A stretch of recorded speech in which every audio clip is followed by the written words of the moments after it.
John Walker Lindh, an American convert to Islam who fought for the Taliban, joined al-Qaeda, met with Osama bin Laden, and has praised ISIS, has been released from prison. He'll now be living in Virginia. I'm sure everything will turn out fine because Virginia is for lovers. CNN reports.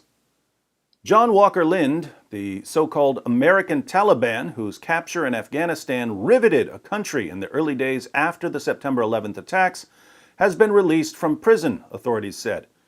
After serving 17 years of a 20-year sentence, Lindh, the first U.S.-born detainee in the War on Terror, on Thursday walked out of a federal prison in Terre Haute, Indiana, the Bureau of Prisons confirmed, and will join the small but growing group of Americans convicted of terror-related charges attempting to re-enter into society. Lindh will live in Virginia, subject to the direction of his probation officer, his lawyer Bill Cummings tells CNN. But some are already calling for an investigation into his time in prison, where he is said in two U.S. government reports to have made pro-ISIS and other extremist statements that could send him back into detention. Reports of Lindh's maintained radicalization, detailed in two 2017 official counterterrorism assessments, are also driving questions about the efforts of the U.S. government to rehabilitate former sympathizers like him who are expected to complete prison sentences in waves in the coming years. How is the U.S. government supposed to rehabilitate someone who converts to Islam, recognizes that Allah commands him to wage jihad, and then decides to obey Allah?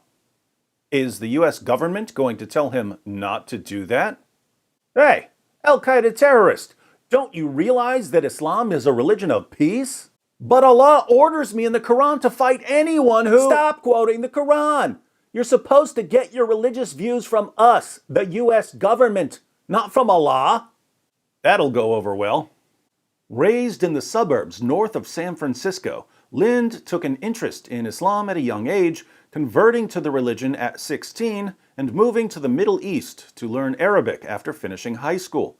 In 2000, according to documentation of his interrogations, Lindh went to Pakistan and trained with a radical Islamic group there before moving to Afghanistan and joining the Taliban.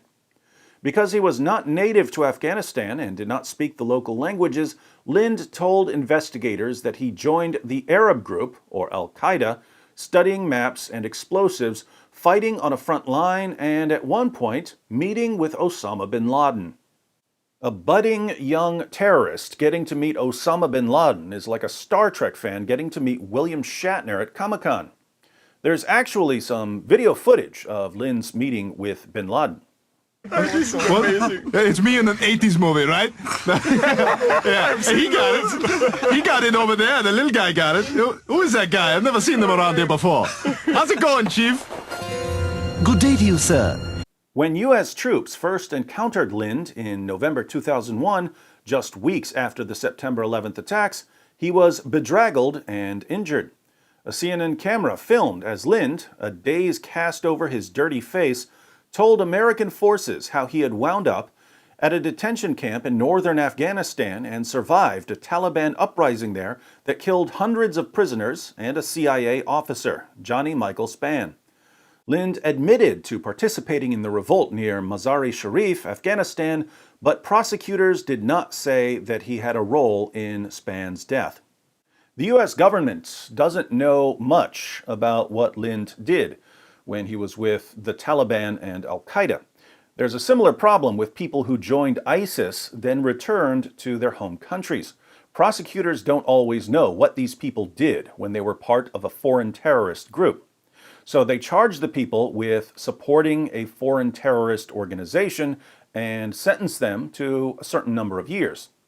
But then they eventually have to release them back into society. Initially charged with a raft of serious offenses, including conspiracy to kill U.S. nationals, Lindh, in 2002, struck a deal reportedly offered by prosecutors in part to prevent details of the apparent mistreatment of Lindh at the hand of U.S. forces by his defense. Lindh pleaded guilty to fighting alongside the Taliban. At a sentencing hearing in Virginia that year, he sniffled and nearly broke down as he addressed the court in a 14-minute speech. Had I realized then what I know now about the Taliban, I would never have joined them, Lindh said. I never understood jihad to mean anti-Americanism or terrorism. Well, that's good. At his sentencing, he showed remorse. He showed contrition. When he had signed up to fight for the Taliban, he didn't understand what the Taliban was.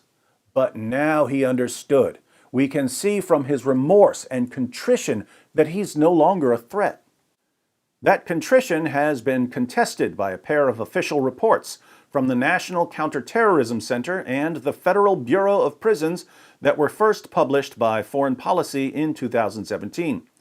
According to the NCTC report, as of May 2016, Lindh continued to advocate for global jihad and to write and translate violent extremist texts. In March 2016, the report says, he told a television news reporter that he would continue to spread violent extremist Islam upon his release. Lindh had made pro-ISIS statements to various reporters, the Bureau of Prisons report also stated. In an email to his father included in the BOP report, Lindh said that he was not interested in renouncing my beliefs or issuing condemnations. The two assessments do not provide details for the statements, and the BOP and the NCTC declined to comment to CNN on the reports. On Wednesday, a local NBC news station in Los Angeles released excerpts from correspondence a producer there had with Lindh from behind bars, where Lindh said in 2015 he thought ISIS was doing a spectacular job. The Islamic State is clearly very sincere and serious about fulfilling the long-neglected religious obligation of establishing a caliphate through armed struggle, which is the only correct method, Lindh told the producer, according to the report. Lindh denied a request by CNN to be interviewed in prison, and his lawyers declined to comment on the counterterrorism assessments. If I didn't know better, which I don't, I might think that Lindh was only pretending to be remorseful at his sentencing. But now I'm confused. I can understand a young convert to Islam misunderstanding the peaceful teachings of his peaceful religion and mistakenly concluding that Islam calls for violence and terror. But when you go to prison, you've got all the time in the world to read and study. Why didn't Lindh simply open the Quran and see the endless love for all people? He must have completely avoided the Quran in prison. In prison, Lindh was known to be deeply religious. He recited the entire Quran from memory each week and regularly gave a call to prayer for the other Muslims in his unit, according to a narrative written by an inmate who served with him. Lindh went by the name Yahya, the inmate wrote in the anonymous essay, which was published by Cage, a group started by someone released without charges after being detained in Guantanamo, that advocates for those arrested or prosecuted in the war on terror. The human rights group Amnesty International cut ties with Cage because of some of its statements and relationships with terror suspects. His whole life revolves around reading, writing, praying, and working out in his cell. His Muslim brothers know he is busy, so they don't hesitate to cook for him in order to make sure he eats well, the inmate wrote. Lindh discussed his values in his own essay, published by Cage in 2014, and titled, Memorizing the Quran, a Practical Guide for Prisoners. Free time is a great gift from Allah, and few people enjoy more of it than prisoners, Lindh wrote. The best way we can express our gratitude to Allah for this gift is through the study, recitation, memorization, contemplation, and implementation of His noble book. This guy recites the Quran from memory every week, and he's written a guide for Muslim inmates on how to use their time in prison to memorize the Quran.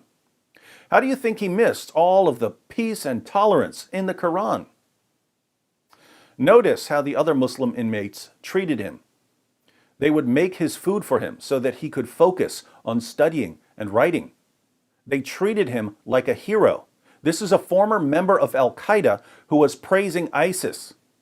Didn't the other Muslim inmates realize that terrorists are fake Muslims who've hijacked their peaceful religion? Why didn't they correct his violent interpretation of the Quran? Why didn't Muslim organizations like CARE and ISNA visit Lindh and show him that Islam is a religion of peace and tolerance? Why didn't they go to him and tell him, brother, the Quran clearly says that if anyone kills a man, it's as if he's killed all mankind, so long as you don't read the entire verse and certainly don't read the very next verse? Why didn't they go to him and say, wait a minute, the Quran says that there is no compulsion in religion as long as you ignore the doctrine of abrogation? Why didn't they correct him? Could it be that they know that their claims about Islam being peaceful and tolerant don't work on someone who recites the entire book from memory once per week? Now Lindh has been released. He's living in Virginia. He'll be closely monitored, but apart from that, he's free.